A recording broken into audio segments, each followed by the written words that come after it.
Good evening, good afternoon, and good morning. Welcome to the Collaborative Leaders Huddle, a forum, as you can see, an unwebinar for those who lead aligned and inspired teams. Of course, I'm going to thank you for taking 50 minutes out of your day to join us for an unscripted, unfiltered, unpredictable conversation, which I think of which we're all looking forward to. But I also today want to thank everyone in this network for doing something even more important. We are living in an incredible period where, in my opinion, my perspective, we are being challenged as it relates to identifying who we are as people. And this is globally, and this is a global network. And so it's my responsibility, and I'm going to seize the opportunity to thank you for being the collaborative leaders that you are, because as collaborative leaders, we understand that the heart of collaboration is the optimization of humanity. It's the optimization of who we are together. That's what collaboration is. And as collaborative leaders, each of you are doing your part, whether it's in the community, in your homes, or in your businesses. You're doing your part to connect people to purpose, connect us to one another, and connect us to our values. And I would be remiss if I did not thank this incredible network of human beings, of leaders, for doing that very, very critical work. Whew. It's a pleasure and honor being with you. With that, let's get rolling. Our Collaborative Leaders Huddle is sponsored by, it's always sponsored by, Verisk Global, where we believe organizations that are not aligned, of course, fail their customers, and more importantly, they fail their employees. And that's why at Verisk Global, we quickly align teams to their critical imperatives so we can consistently succeed. Got an exciting huddle for you. Of course, my name's Craig Ross. It's a pleasure having the opportunity to host this huddle. And for those of you who are joining us for the first time, I'd like to introduce you to the one and only, my good friend, Mr. Authenticity himself, Kyle Shelley. Kyle, please say hello. Good morning. I appreciate that. Patrick, thank you for being with us this morning. He's even an hour earlier than us out there on the West Coast. So a big cup of coffee for Patrick, and we're honored to have you on. It's going to be a fantastic huddle. And for all of you that have joined us before, welcome back. We are honored to have you on. For those of you who are new, this is a very engaging dialogue. We're going to dive in very quickly. And I say that just to preface any questions that come up, especially with the leaders that we have on, like Patrick. Any questions that you have, please put them in the chat. I'm going to grab those, as many as I possibly can. What tends to happen is we get a lot in that second half, and I may not get to them all. So if you have those questions, especially with as it pertains to today's topic and how we can even be better leaders, how we can be more effective, more influential with the people that we've gained the right to influence, ask those questions, and we'll make sure that we bring them up and engage Patrick as best as we can. So thank you all for being on this morning. Thank you, Kyle. And it is my pleasure to introduce the President and CEO of Tillamook, Patrick Kreitzer. And you can see there on the screen, obviously, the role he plays and his credibility. We're not going to have anybody on the huddle that doesn't bring a ton of credibility as a collaborative leader. What's not on the screen, though, that is really important to share is Patrick is an incredible father, an incredible husband, an incredible community member in the Portland, Oregon coast area, and just a tremendous friend to so many people. And when he took over the Tillamook, and how about this, at Tillamook, I don't know many CEOs who actually answer to farmers. Tillamook actually answers, they have a co-op of farmers. And having grown up in the farming community, I will tell you, if you have not, that's no easy chore, no easy task, because those folks know how to work and they know how to succeed. So the expectations are high for Patrick and his organization, and they have done nothing but succeeded. Patrick and his team have gone from a regional brand, $500 million in revenue, to now a national brand in the United States, doing now over 900 million in revenue in just 5 short years. And as they've done that, they've developed people and partnerships and community members in extraordinary ways. So it is truly a pleasure to welcome you, Patrick, to our Collaborative Leaders Huddle. Thanks very much, Craig, for having me. I'm thrilled to be here, and been a big fan of yours and of Veris's work for a long time. As you know, we've worked together for a long time through this Tillamook journey, and even before then. So, very thrilled to be here, and appreciate you asking me. And the other thing I just wanted to mention up top here is I appreciate your comments about the times we're in, and the need for heart-centered leadership in the situation, certainly with the pandemic, and then the increased focus that we all have right now on racism in our society, and the hope that we have that this is a moment where things are gonna improve rapidly and change, and we'll engage more people in that, and that requires collaborative leadership and heart-centered leadership. And so I appreciate the forum today. You got it. Thank you, Patrick. And as we get to our big question here, I am going to take and utilize an executive privilege. I no longer drink my coffee, I eat it.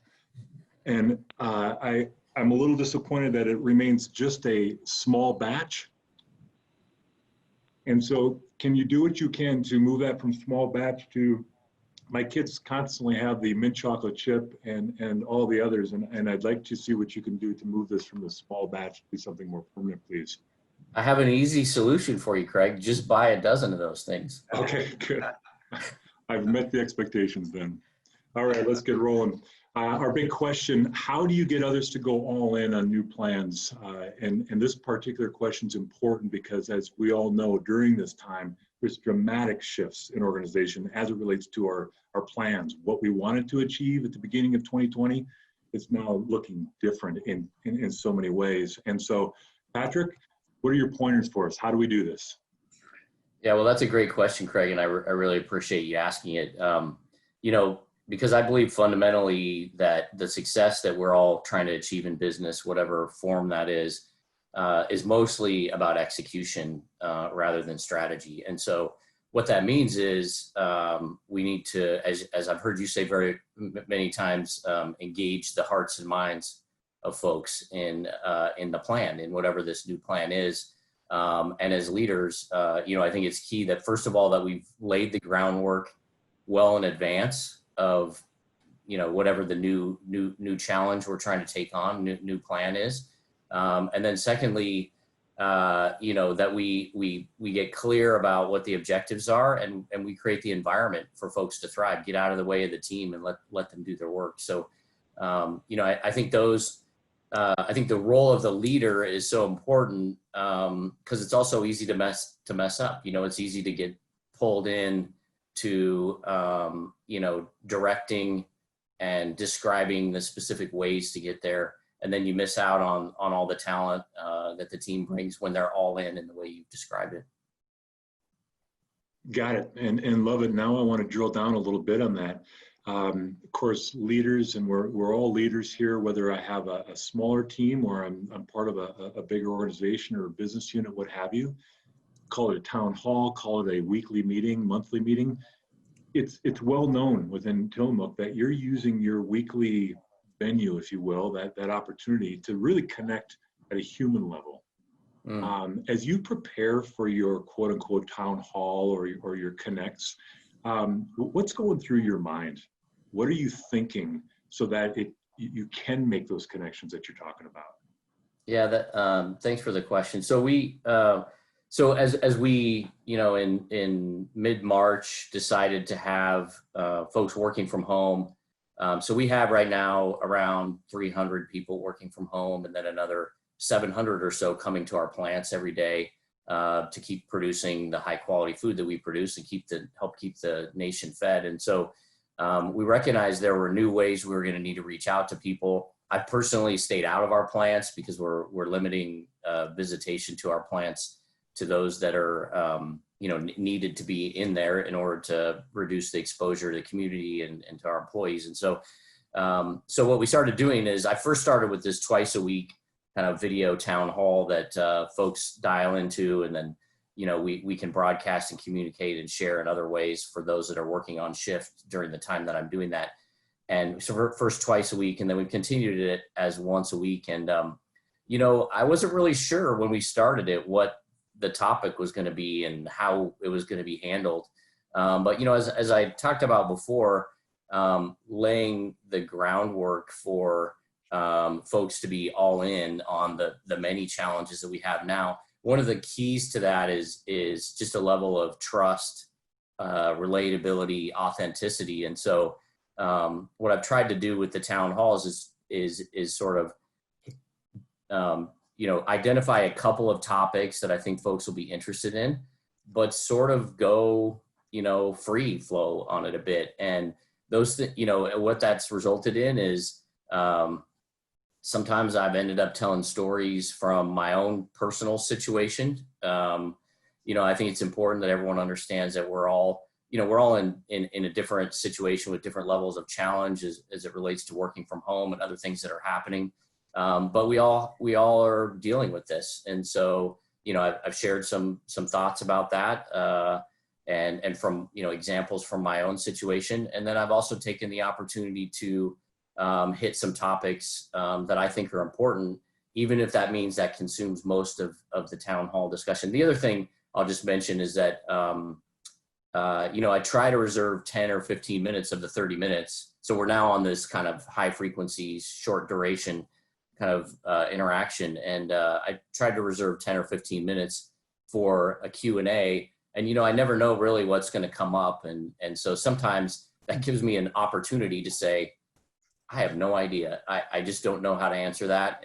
Or, wow, that is something I never thought of before, but I'm going to now. And either let me get back to you or try to just, address the topic off the cuff and sometimes get it wrong, and, just try to be authentic and open about the fact that a lot of what we're facing right now is unprecedented in many ways. There's a lot of uncertainty, and, I don't feel the need, and I don't think generally leaders should feel the need to project some facade of knowing everything and having it all figured out. I'm not sure that's how we're going to get the right solutions.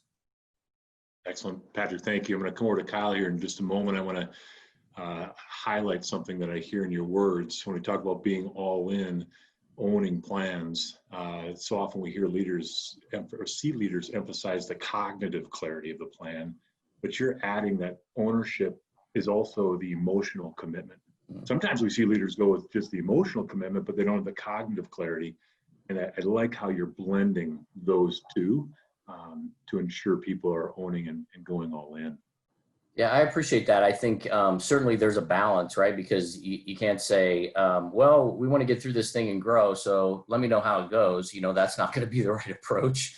But on the other hand, if I try to sit down in my office or in consultation with just a few key leaders of the business and map out the ways in which we're going to accomplish our objectives in excruciating detail, we're not going to benefit from the thinking, the best thinking and creativity and engagement from the 1,000 employees that we have across the business. So, it's a balance, and I appreciate you recognizing that. One of the keys that we try to do, and we did this early in terms of the extra challenges and opportunities presented by the COVID-19 situation, was to say, kind of reaffirm, here's what win looks like. Here's what we would like to have as the outcome. And here are the principles we're going to use to navigate this situation.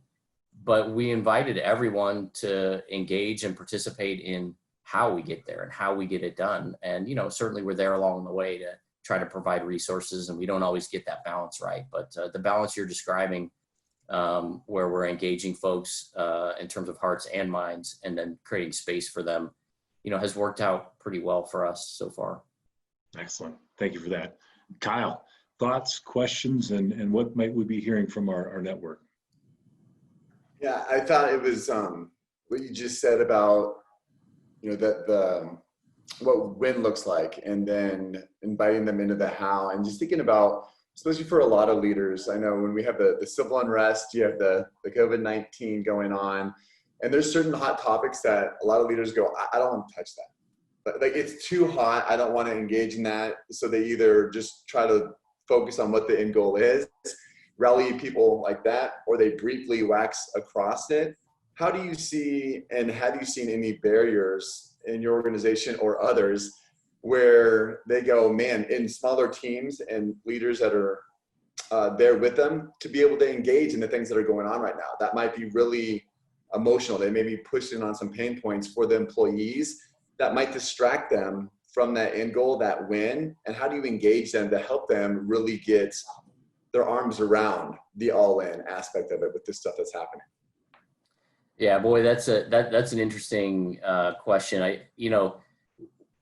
Already over the last particular, half a dozen years, and even particularly over the last couple of years, employees have increased their expectations of the roles that companies and CEOs are playing on the topics that are important to them. And, this idea of fully engaging, employees in the work, it's become incredibly blurred with fully engaging them with the opportunity to express their values, to align with the company's purpose, to align with the company's values, and to feel like the company that they're working for is taking action. So in addition to the reality that external events, particularly the magnitude of the things that we're seeing happening now, are going to be you call it a distraction from the work, or a draw on people's attention. Employees are already very focused on what does the company stand for, what is the CEO saying publicly, and wanting to be associated with an organization that's out in the world doing the things that they think are important. So, first of all, acknowledging the different challenges and distractions that people might have. And I say distractions, I don't mean it in a negative way. I just mean that, one of our values at Tillamook is genuine care. And what that does is open up the discussion for us about the whole person, and recognizing that each of us is much more than the sliver of work that, sliver of our lives that is engaged in our work. And so, caring about the whole person means understanding with empathy and grace that we're all going through different things. I don't have small children at home. Many people in our company do. That's a whole different level of challenge than I'm facing. And I need to have empathy and grace for those folks. And then, on top of all of that, you have the fact that the tragic deaths that occurred this year, the increased focus on widespread and institutional systemic racism in our society, are creating another level of anxiety and emotions for people in all different ways, and that right there needs to be acknowledged. And then on top, and then the other half of that is this expectation that employees have, and that one's been a really tough one. We don't, as a company, we're not generally out speaking publicly and as driving sort of, for example, social change. But sometimes, and I just sort of follow my gut on this, sometimes we need to speak out. And so we've done that on the need to have the focus and attention and energy today, bring about real meaningful systemic change in our society. And sometimes we'll get that wrong, but I've decided that we're going to be better off erring on the side of saying something when we have a need, a voice, when it's that important. And sometimes it's how important it is to me and how important I believe it is to our employees. Excellent. Kyle, I want to remind everyone, of course, you got questions. If you have questions for Patrick, please send those in the chat space to Kyle, either personally or just right there in the chat space as we wait for the next question. Patrick, coach me. I work for you. You're my boss. And I come to you and I say, I'm overwhelmed. This shift in the plans, this new reality, this unrest, this the stress, and now I got this emotional stress as well. It's just too much. I'm overwhelmed. And by the way, I'm doing this because, of course, there are a lot of folks out there that are. I Yeah. want you to coach me, Patrick. Give me one pointer to enable me to be an even more effective collaborative leader when I'm feeling overwhelmed. Yeah, well, so in terms of, I think it's important to acknowledge that. So in this scenario where you're a leader, you also have all of this anxiety and stress and distraction and tremendous pressure on you, in addition to the need to coach your employees. So what I would say is pick a few things that are right in front of you and focus on those things. Like take a few steps forward. In doing so, that you'll regain a sense of control and accomplishment in a way that's important for each of us. Let some of this other stuff go. The other 67 things on your to-do list, let them go. Pick a couple of those things and get them done. And in doing so, you kind of regain your focus and your sense of control over the situation. And then you'll be better able to support those that are looking to you for leadership. The other thing is that I would say, and you said one thing I know, but I'm going to throw another one in here, is that those that are looking to you for leadership don't need to be motivated. They need to be supported. People intrinsically respond with energy and engagement to a challenge, to an opportunity. They don't need cheerleading. They don't need to be prodded or pushed towards getting done what they need to get done. They need to feel supported because there's plenty of energy there. We're going to generate the energy needed to tackle the challenge and to march up the hill. What we need is to feel supported and safe in the situation. Bam. We're going to have our insights in an instant at the end. Kyle, that's mine. I'm grabbing that before you do. I'm letting you know. I like that. All right, Kyle, let's go to the network. Stephen, I'm going to come to you. He had a great question. I'm going to let him go ahead and voice that himself. So Stephen, if you want to unmute yourself and ask Patrick your question. Sure. Good morning. Thank you, Patrick, for spending time with us. One of the things we see in large organizations, you're conducting town halls and you may have over 300 people. How do you ensure that you're getting the valued employees to speak up? And then how do you ensure that people who that they're all in? What tools or what observations you use to make sure that they're all in and where we're going as you're going as an organization? Yeah, thank you for the question, Stephen. In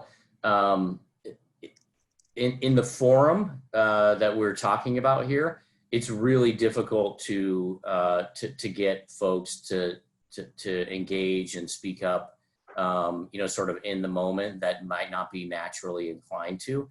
And so I think it's really important that we're engaging with those folks and broadly stating and restating that we value everybody's unique contributions and authentic selves, and that we need to hear from them. This is not just, out of genuine care, as I put it before, for the employee, but it's a business imperative that we hear from everyone, and it's everyone's responsibility. Now, we have responsibility as leadership to break down the barriers and to create a self-welcoming, inclusive environment. But they also have responsibility to speak up and to contribute. And, so both in terms of coaching individuals to speak up and your question about ensuring or getting indication that everyone's all in, I have to rely very heavily on the leaders throughout the organization, with 1,000 employees and maybe some of you have more than that.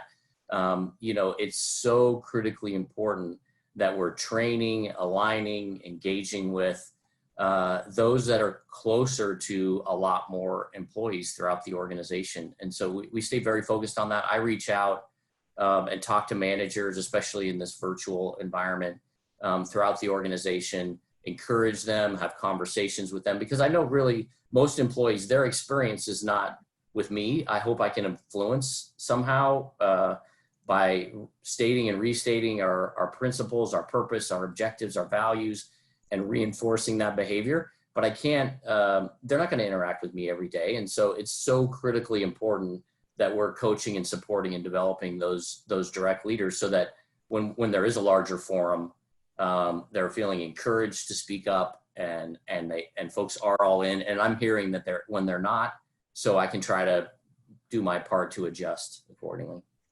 Patrick, Thank you. I'm going to help you answer Stephen's important question, because I've also seen you with your team.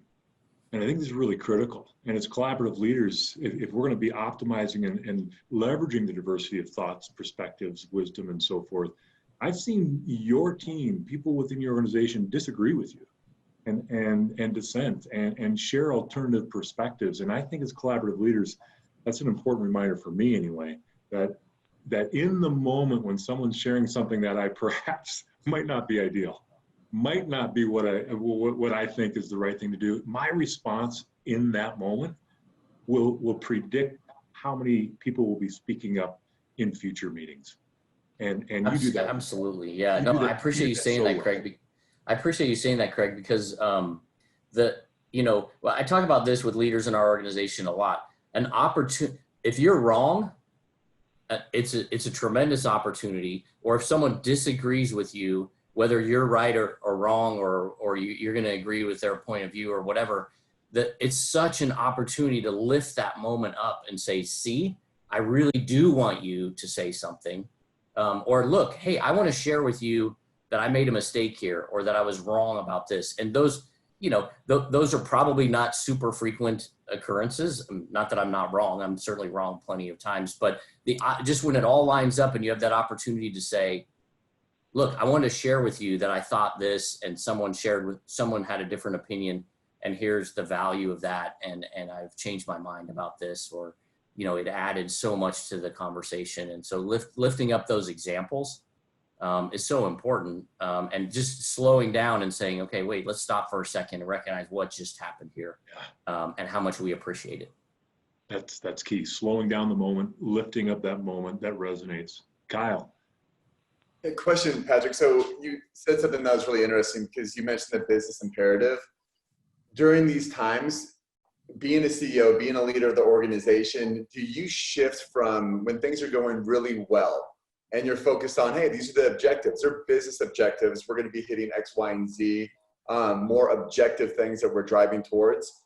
During times like this, do you shift to that human imperative, where you go, what's needed right now, and these are your words, is accessibility, that we need to hear from the individuals that are part of our organization, and creating that dialogue. So not that the business imperative gets put on hold, but it doesn't carry as much weight as a human imperative during this moment. Do you see that shift, and is that part of us as leaders to be able to recognize that and shift according to what our team needs? Yeah, definitely. And I think a lot of what you're talking about aligns well with this idea that, my belief going into we already had a really big aspirations for the year. And then of course, the COVID-19 situation hit and just kind of added a lot of work to everybody's, load. And so my belief is that what we were already attempting to accomplish, plus what, the additional challenges, we're already going to be incredibly kind of motivating and energizing and engaging. That business imperative was already clearly there. I think it was important for me early on to say, this is what win looks like, and to describe that as in an and kind of way. Win looks like we accomplished everything we wanted to in the year, and we address the opportunities and challenges that have been presented that were unexpected. So, and here, a little bit of a description of what that means, but I think that's enough on the business imperative. What we now need to do is support folks so that they feel like they're aligned with the purpose, they're living the values, they're feeling like the organization we're living our value of genuine care. I mean, we have two values that I like to contrast with each other. We have 5 altogether, but one is genuine care and one is play to win.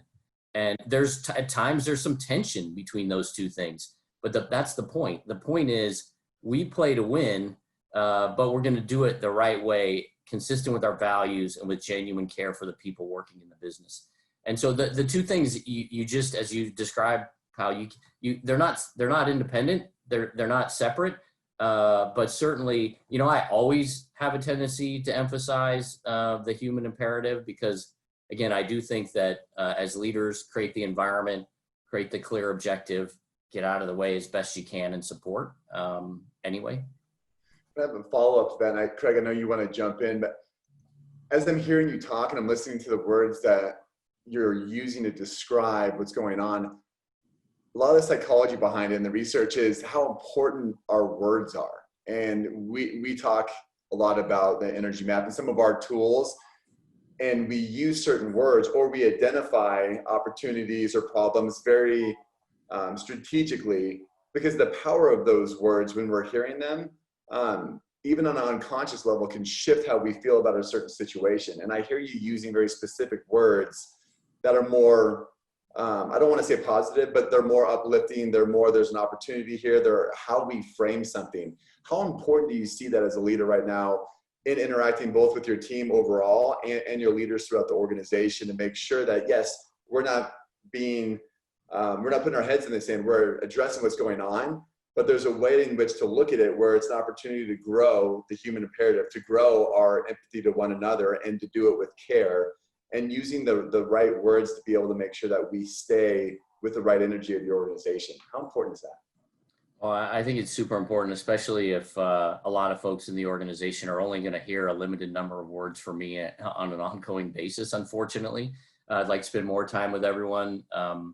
But, it's critical that folks hear words like and like opportunity, and like restating our values and our purpose.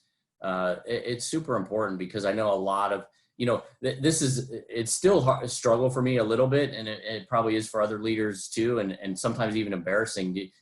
Hear somebody, 3 months later, or even say, well, last year you said this, and I think, whoa, did I say that? I don't remember saying that. But it's a reminder that as leaders, folks will hang on the word. And I know you guys weren't asking for this, but I got to do it. It's going to embarrass you a little bit. We train all of our leaders through pathways. And one of the reasons that we do that is because it gives us this common language. Certainly it's training us, and you're hearing the forward focus as you're calling out in my language, because I've been through several various trainings and pathways trainings over the years, but also it gives us that common language, that way of expressing and anchoring around some of these concepts that are super important.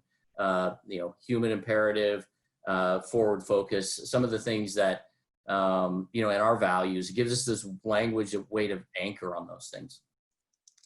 Excellent. Kyle, let's go to the network again. Yep, I'm gonna ask Stephen Shaw to ask your question. That was a great question for Patrick. You want to go ahead and unmute yourself real quick? Yeah, I feel like I'm curious to know how you encourage your teams to go all in on kind of adapting to this new normal. I found a little bit on some of the teams I'm on that we have people who are kind of hunkering down and waiting for things to return to normal. And I'm afraid that if things don't return to normal, or if the normal is not what we had expect it to be, then that adaptability, that, quick on your feet is lost. How do you encourage that in your teams? Yeah, great question, Stephen. So there are a couple of things that we've done. One thing that I did early is describe the situation as sort of semi-permanent. So, even adapting to working from home, this environment, right? So I said, look, you need to stop acting like we're going to be through this in a couple of days or a couple of weeks. Don't work on your bed anymore or whatever. And I use the example, take a door off the hinges and create yourself a desk. You're going to be working in this situation for probably months. And so even and I know that's not exactly all that you're asking about, but even in the immediate situation, you can't think about it as temporary. We don't know where we're headed. We don't know what the level, there's a tremendous level of uncertainty. but get into it, embrace it, think about it as a thing you're in, not something that might change tomorrow. And so that, I think that helped. I think it helped for people to think like, okay, I'm in this, I'm on Zoom or Teams or whatever all day. I'm working around the kids, whatever, doing that. This is going to go on. And so as best we can, we've been able to, we've projected out the length of, we're going to be working from home at least this long. So even in the work from home, immediate, tangible situation, that's something that we did early, is say, you need to embrace it and get into it and find ways to make it even better than if we were in, we were in a normal environment. And then as it regards to just the overall business climate and the way it's impacting our business, one thing that I've done is scheduled leaders into processes and times where we're stepping out and having the conversation about what the long-term implications might be, what getting, reviewing information and forecasts on what changes might happen in terms of demand or our supply chain, whatever, sharing thoughts and ideas about how things are changing, because folks we're all super busy, and we're not going to pull our heads up. We're not going to look at a longer time horizon. And we're not going to have that sort of mindset of the world may have just changed. We don't know, but the fact that we don't know doesn't mean we don't engage in it. And the fact that we're busy doesn't mean we don't engage in it. It means it's even more important to step out of the day-to-day. And so, there's been some reluctance to do it. Well, I'm too busy. I can't spend a couple of hours reviewing the consumer trends data, or hearing from our operations folks about the risks in the supply chain, or listening to somebody come in from the outside and talk about their forecast for the economic recovery. And by the way, we don't know if that stuff is going to be true anyway. But just engaging in it has reset our minds to say, wow, there's some things we know, some things we don't know. We're going to have to be nimble. I guess the last thing I'll say is that, I've noticed throughout our organization, our teams have increased the frequency with which they're engaging. So some teams are doing 10-minute daily huddles. My team that usually meets on Monday afternoon, my executive team, we're meeting twice a week. And we don't always use all that space, but it's sending the signal that there's a pace of change that's happening here, and we ought to be talking about it and engaging in it. Again, we all have lots of work to do, and it would be pretty easy to get through an entire day just completing the to-do list and forgetting everything that else is happening around us. So those are a couple things we've done. I mean, certainly I'm going to acknowledge we're in a crazy, uncertain time, and I'm not saying we have all the answers on this, but at least kind of allowing people a chance to snap out of the work right in front of them every once in a while and pop their heads up and think about the context, and reinforcing that this isn't just a little blip, and it's not going to go away tomorrow if you ignore it. Excellent question. We're going to go to another one from the network. I'm going to support Patrick in answering Steve's question, because again, I've had the privilege of seeing Patrick and his team in action. Patrick, as a collaborative leader, in my opinion, I mean, if we think about the way the brain works, it's very difficult for the brain to stop doing something. Much easier for the brain to start doing something different. When we talk about changing habits, we see people, I'm going to stop doing this, I'm going to quit doing that because I go towards my focus. Very difficult to do. Patrick and his team had an offsite several years ago, talk about owning the West with their food products, and then of course going beyond the Mississippi. And as a visionary leader, we've got visionary leaders in this network. As visionary leaders, they understand that the new normal out there, Stephen, what is it that we want to create as opposed to wait? What is it that we have as an opportunity? We can focus on what we're going to stop, or we can focus on what we're going to create. And the human brain wants to do that. I think Patrick and his team do that quite well. Kyle, let's go back to the network. These are great questions. Yeah, and I'll just say, because you hit it spot on, and Patrick, you gave us some credit with being the organization that teaches a lot and trains a lot of your leaders that are there, and your ability to own a plan and to win the West. And in the last 5 to 10 years, as we were talking and downloading yesterday, doubling the number of employees, doubling almost doubling your revenue in the last 5 to 10 years with that. You obviously know how to engage and really take ownership of a new plan, get people aligned to the vision of where they're going. And that's the next question. I'm going to ask it for Brock just in terms of time. He says, in what ways do you increase participants' ownership to new plans in a short or shorter time period? Yeah. So, well, I think with any new plans or vision, as you're describing, whether it be us expanding nationally or executing on a particular initiative, it's really important that we talk about the why and relate that to those folks that need to really shape and drive the plan. So, for example, growth. We're very focused on growth. We're a growth company. We're 111 years old. We like to think of ourselves as a 111-year-old startup. And so we've certainly reset the trajectory of growth for the company over the last 6 years. And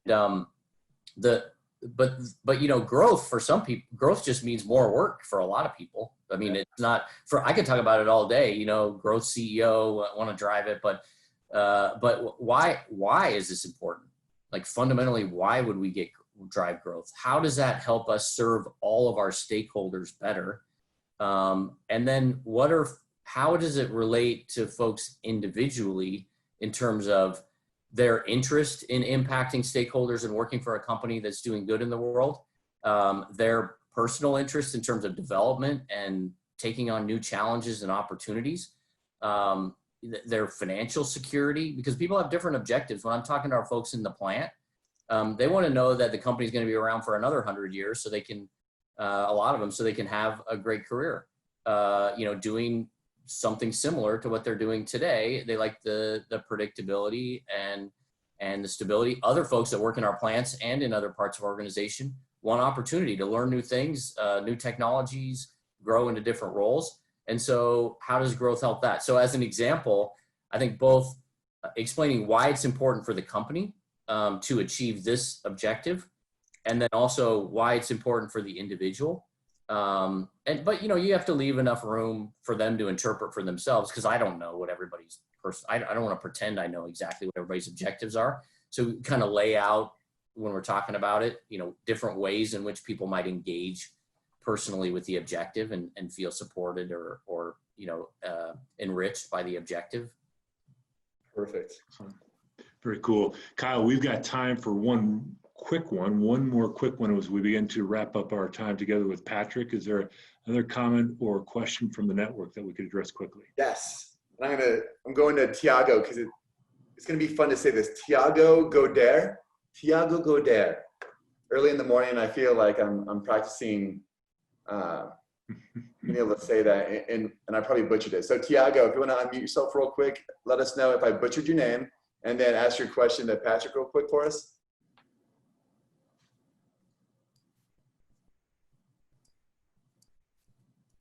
We got you unmuted, Tiago. Maybe All right, can you hear me now? Okay, I thought you were mad at me. All right. All right. No, you did the best. So the name is correct. So first of all, Craig, so I always read your emails. I'm a super fan of your emails and communication. So Patrick, I have a question for you in terms of so how to deal with the low performing employees and the high performing employees as well during this time. So think of keeping the morale of the teams and keeping everybody engaged. So and because it might have some situation prior to the COVID situation. So how do we carry this on? Yeah, that's a great question, Tiago. Thank you. So I think the key to both of those kind of employee situations is lots of contact. I don't think we can have too much engagement with, between managers and individual employees. And I know we're all time constrained, but it's just so important that we're connecting when we don't get the chance to be in the same space together, to interact, more casually. It's so important that we find ways to do that. I've encouraged leaders to think about the the trajectory folks were on before we went virtual and had these additional challenges, and to adjust their reactions and expectations of how folks are reacting during this time. So what I mean is, if you had someone that was performing well, highly engaged, meeting deadlines, and they're not over the last couple of months or 6 weeks, we need to think about and try to understand the challenges that they're probably facing and not overreact to that situation. But by the same token, provide them the support and encouragement and clear direction to meet whatever objectives and deadlines and goals that they can during the situation. I mean, we don't know. We basically cutting folks some slack during this time has been key for us. But I think through lots of interaction, we can pretty closely replicate the kind of coaching and support that somebody that's performing very well.